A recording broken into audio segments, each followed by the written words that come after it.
দুই মেয়াদের বেশি প্রধানমন্ত্রী হতে পারবেন না কেউ। কথায় কথায় বন্ধ করা যাবে না ইন্টারনেট। জাতীয় সংসদ হবে দুই কক্ষের। ধর্মনিরপেক্ষতা উঠে যাবে সংবিধানের মূলনীতি থেকে। ক্ষতিগ্রস্ত পরিবারের সম্মতি ছাড়া চাইলেই মৃত্যুদণ্ড বা দণ্ডপ্রাপ্ত কাউকে ক্ষমা করতে পারবেন না রাষ্ট্রপতি। এমন অনেকগুলো বিষয় রয়েছে জুলাই সনদে, যার ওপর গণভোট হবে হ্যাঁ ও নায়ের মাধ্যমে। বিষয়টি বেশ কঠিন এবং জটিলও বটে। সেই কঠিন ও জটিলতার গোলক ধাঁধা থেকে বেরিয়ে একদম সহজ ও সাবলীল ভাষায় জানাবো হ্যাঁ ভোট দিলে কি হবে আর কি হবে না ভোট দিলে। বাংলাদেশে এখন যে সংবিধান রয়েছে সেখানে একজন ঠিক কতবার প্রধানমন্ত্রী হতে পারবেন তা উল্লেখ করা নেই। ফলে একজন প্রধানমন্ত্রী যত খুশি ততবার দায়িত্ব পালন করতে পারেন। এতে স্বৈরাচারী হয়ে ওঠার প্রবল সম্ভাবনা তৈরি হয়। যেমন 2008 সালে নির্বাচিত হওয়ার পর প্রধানমন্ত্রী হিসেবে পরপর 4 বার শপথ নিয়েছিলেন ক্ষমতাচ্যুত শেখ হাসিনা। তবে জুলাই সনদে বলা হয়েছে এক ব্যক্তি 2 মেয়াদের বেশি প্রধানমন্ত্রী হতে পারবেন না। যদি হ্যাঁ ভোট জিতে যায় তাহলে এই নিয়ম চালু হবে। বর্তমানে যে সংবিধান সেখানে প্রধানমন্ত্রী একাধিক পদে থাকতে পারেন। সাধারণত প্রধানমন্ত্রীর গুরুত্বপূর্ণ দায়িত্ব ছাড়াও প্রতিরক্ষা, জ্বালানি ও খনিজ সহ একাধিক মন্ত্রণালয়ের দায়িত্বটাও থাকে তার অধীনে। এতে সময় কম দিতে পারেন তিনি, যা উন্নয়নকে বাধাগ্রস্ত করে। হ্যাঁ ভোটের পক্ষে রায় এলে আর একাধিক পদে থাকতে পারবেন না প্রধানমন্ত্রী। যদিও এই বিষয়ে নোট অফ ডিসেন্ট বা ভিন্ন মত জানিয়েছিল বিএনপি সহ 5 রাজনৈতিক দল। বর্তমানে জরুরি অবস্থা জারি হয় প্রধানমন্ত্রীর স্বাক্ষরে। এতে মৌলিক অধিকার স্থগিত হয়। সনদের নতুন যে প্রস্তাবনা আনা হয়েছে তাতে বলা হয়েছে জরুরি অবস্থা জারি করতে হলে মন্ত্রিসভার অনুমোদন দরকার হবে। সেই সভায় বিরোধী দলীয় নেতা বা উপনেতাকেও উপস্থিত থাকতে হবে। অন্যদিকে জরুরি অবস্থার সময় মৌলিক অধিকারসমূহ কোনোভাবেই খর্ব করা যাবে না। বাংলাদেশের রাষ্ট্রপতি নির্বাচিত হন সংসদ সদস্যদের সরাসরি ভোটে। এই ভোট দিতে হয় প্রকাশ্যেই। জুলাই সনদ বাস্তবায়ন হলে গোপন ব্যালটের মাধ্যমে উচ্চকক্ষ ও নিম্নকক্ষের সংসদ সদস্যদের ভোটে নির্বাচিত হবেন রাষ্ট্রপতি। বর্তমান সংবিধান অনুযায়ী রাষ্ট্রপতি তার নিজ ক্ষমতায় প্রধানমন্ত্রী এবং প্রধান বিচারপতি নিয়োগ দিতে পারেন। জুলাই সনদ বাস্তবায়নের পর প্রধানমন্ত্রীর পরামর্শ ছাড়াই জাতীয় মানবাধিকার কমিশন, তথ্য কমিশন, প্রেস কাউন্সিল, আইন কমিশন, এনার্জি রেগুলেটরি কমিশনের চেয়ারম্যান এবং সদস্য নিয়োগ করতে পারবেন রাষ্ট্রপতি। যদিও এই প্রস্তাবে ভিন্নমত ছিল বিএনপির। রাষ্ট্রপতিকে অভিশংসন বা অপসারণ করতে 2/3 সংসদ সদস্যের ভোটের প্রয়োজন হয়। জুলাই সনদে সেখানে সংসদের উভয় কক্ষের বিষয়টি যুক্ত করা হয়েছে। অর্থাৎ নিম্নকক্ষ ও উচ্চকক্ষ দুই কক্ষের 2/3 ভোটে রাষ্ট্রপতিকে অভিশংসন বা অপসারণ করা যাবে। বিগত আওয়ামী লীগের শাসনামলে সাবেক এক সেনাপ্রধানের 2 ভাইয়ের সাজা মওকুফ করে দিয়েছিলেন তৎকালীন রাষ্ট্রপতি। বিষয়টি তখন ব্যাপক আলোচনার জন্ম দেয়। আগে সরকারের অনুমোদনে যে কোনো অপরাধীকে ক্ষমা করতে পারতেন রাষ্ট্রপতি। জুলাই সনদে বলা হয়েছে শুধুমাত্র ক্ষতিগ্রস্ত ব্যক্তি বা পরিবার সম্মতি দিলেই অপরাধীকে ক্ষমা করতে পারবেন রাষ্ট্রপতি। বর্তমানে যে সংবিধানের অধীনে দেশ চলছে, নির্বাচনকালীন সময়ে সেখানে তত্ত্বাবধায়ক সরকারের কোনো ব্যবস্থা নেই।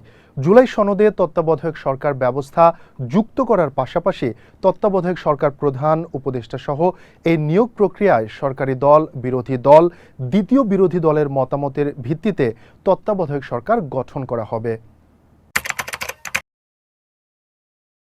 স্বাধীনতা পরবর্তী সময় থেকে বাংলাদেশের সংসদ এক কক্ষ বিশিষ্ট থাকলেও এবার জুলাই সনদে সেটি দ্বিকক্ষ বিশিষ্ট করার প্রস্তাব করা হয়েছে।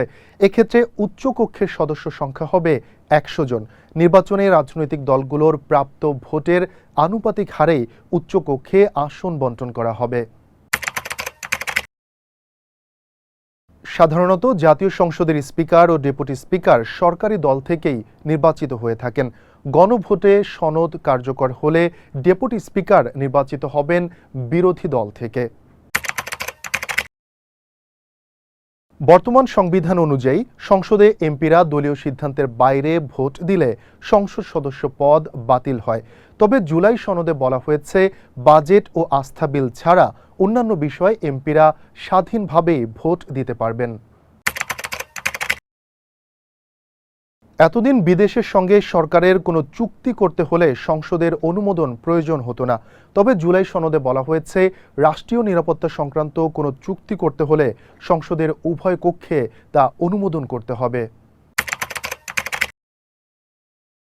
সংসদীয় আসনের সীমানা নির্ধারণে এতদিন নির্বাচন কমিশনের একক কর্তৃত্ব থাকলেও গণভোটে জুলাই সনদ পাশ হলে একক কর্তৃত্ব হারাবে ইসি। তখন ইসির সাথে বিশেষজ্ঞ কমিটিও এই দায়িত্ব পালন করবে।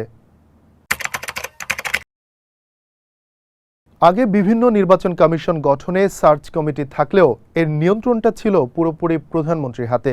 জুলাই সনদে বলা হয়েছে স্পিকারের সভাপতিত্বে বিরোধী দল থেকে নির্বাচিত ডেপুটি স্পিকার, প্রধানমন্ত্রী, বিরোধী দলীয় নেতা এবং আপিল বিভাগের বিচারপতির সমন্বয়ে গঠিত কমিটির মাধ্যমে নির্বাচন কমিশন গঠিত হবে।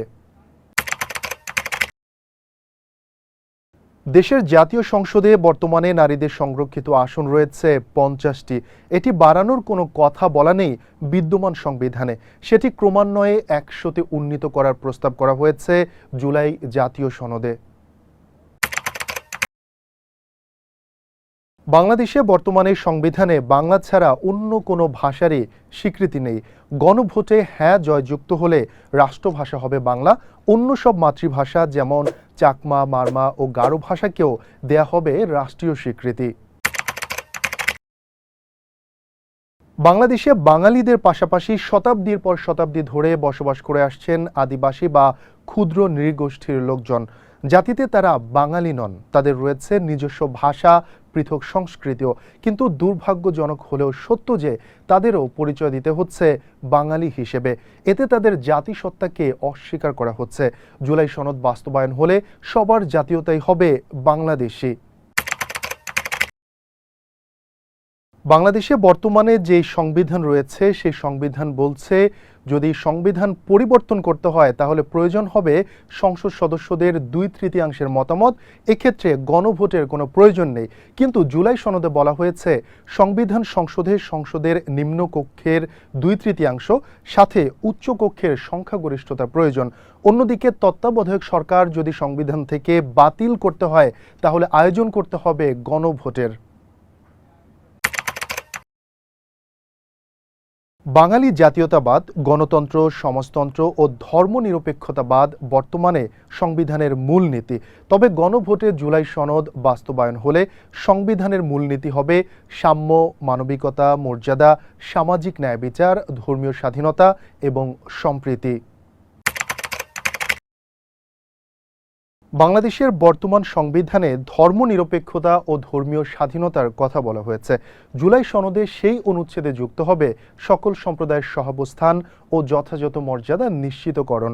ফলে সংবিধান থেকে উঠে যাবে বহুল আলোচিত সমালোচিত মূলনীতি ধর্মনিরপেক্ষতা। বাংলাদেশের সংবিধানে বর্তমানে 22টি মৌলিক অধিকার রয়েছে। তবে জুলাই সনদে যুক্ত করা হয়েছে নিরবিচ্ছিন্ন ইন্টারনেট ও ব্যক্তিগত তথ্যের সুরক্ষার বিষয়টি। ফলে নতুন কোনো সরকার আন্দোলন দমন বা ভিন্নমতকে দমিয়ে রাখতে ইন্টারনেট বন্ধ বা গতি কমিয়ে দিতে পারবে না। যদি কোনো সরকার এটা করে তাহলে সরকার সরাসরি সংবিধান লঙ্ঘন করবে। তবে 12 ফেব্রুয়ারি গণভোটের প্রশ্নে এসবের কিছুই উল্লেখ করা থাকবে না।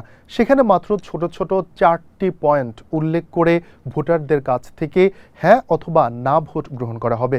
যদি হ্যাঁ জয়যুক্ত হয় তবে কার্যকর হবে এই প্রস্তাবগুলো, আর না জয়যুক্ত হলে বহাল থাকবে আগের সব নিয়ম।